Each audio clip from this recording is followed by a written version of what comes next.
Salut à tous, j'espère que vous allez bien. Je vais vous poser une question. Est-ce que vous avez soif? Non, parce qu'on va parler de survie à travers un livre d'une aventurière qui s'appelle Sarah Marquis, une aventurière hors norme, puisqu'elle a fait l'équivalent du tour de la Terre à pied, en solitaire. Et voilà, ça passe par la Sibérie, le désert australien, elle a longé la cordillère des Andes, du Chili au Pérou. Bref, c'est une nana extraordinaire. Et elle a donc écrit plusieurs ouvrages, notamment celui que je viens de terminer, qui s'appelle Instinct. Et donc en fait, il s'agit d'une aventure de 3 mois qui se déroule dans une partie du désert australien. Et pas de chance pour elle, ça s'est déroulé pendant une saison extrêmement chaude.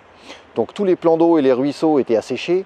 Et puis pour la petite anecdote, elle utilisait des vieilles cartes papier. Et sur ces cartes, en fait, les plans n'étaient pas forcément à jour. Et tous les plans d'eau, tous les ruisseaux qui étaient indiqués étaient asséchés. Donc une épreuve véritablement qui l'a obligée à puiser son énergie jusqu'au plus profond d'elle-même pour survivre. Ce que j'ai aimé dans le livre de Sarah Marquis, c'est qu'elle fait souvent allusion à l'écologie et à la prise de risque. L'écologie notamment à travers cette belle réflexion d'un chef amérindien qui s'appelle Sitting Bull, qui dit en parlant de l'humanité, ils auront coupé le dernier arbre, pollué le dernier ruisseau, pêché le dernier poisson, et ils s'apercevront que l'argent ne se mange pas. Voilà, donc ça fait partie des choses qui m'ont touché dans ce livre.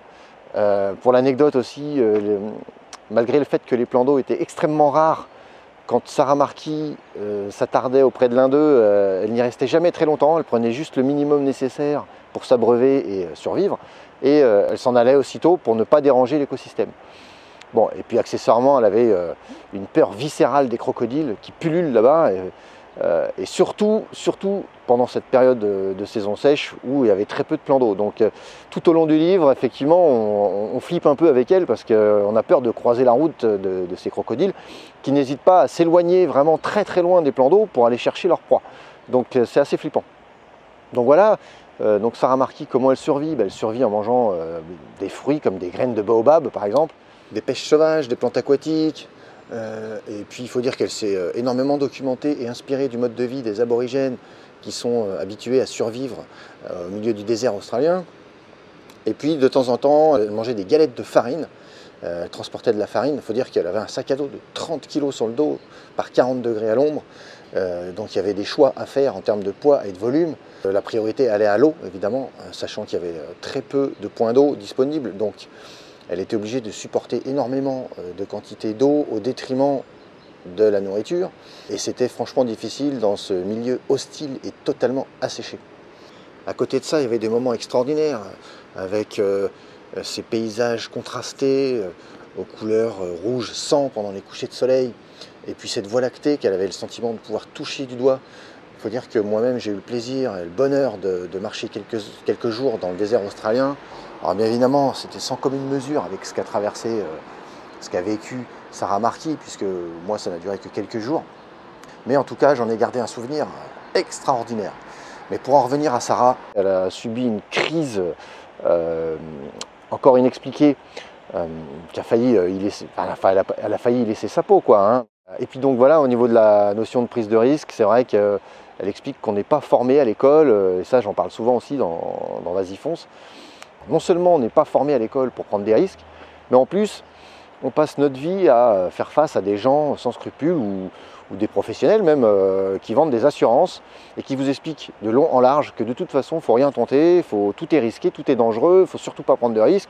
Si vous partez à l'étranger, vous allez mourir, donc il faut absolument acheter des assurances et engraisser des institutions historiques et des conglomérats qui se gavent effectivement parce que les gens sont flippés, les gens veulent se protéger, se couvrir en permanence, quitte à lâcher des fortunes, parce que effectivement vous avez tout un tas de personnes qui vous font peur en permanence.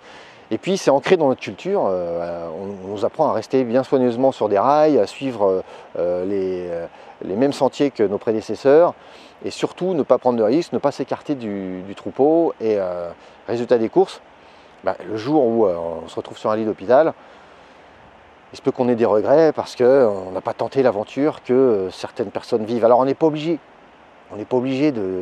de tenter des aventures aussi extrêmes que Sarah Marquis ou Mike Horn. Mais c'est quand même une belle leçon de vie, une bonne philosophie de vie, au sens où voilà, il faut tenter de se surpasser, passer à l'action de temps en temps pour effectivement être fier de soi, avoir confiance en soi et aller de l'avant. Et voilà, c'est ce que j'ai aimé dans ce livre. Alors, c'est pas de la grande littérature, hein, c'est un peu brut de décoffrage. Sarah Marquis, c'est une aventurière. Elle écrit les choses comme elles viennent, simplement, en toute humilité, sans tomber dans le pathos. Et c'est ce que j'apprécie, c'est que voilà, on est en pleine franchise, on n'est pas dans la romance, on est dans le vrai, quoi. Et en cela, on peut faire confiance à cette personne et on peut s'en inspirer nous-mêmes à notre petit niveau pour tenter des choses, partir en voyage, oser des rencontres, oser créer son entreprise, oser partir à l'aventure de manière générale. Et puis voilà, et quand on traverse une aventure aussi périlleuse, aussi difficile, on est confronté à la mort, on est face à la mort, et finalement, est-ce que c'est pas cette idée de la mort qui doit nous pousser à vivre? Allez, ciao!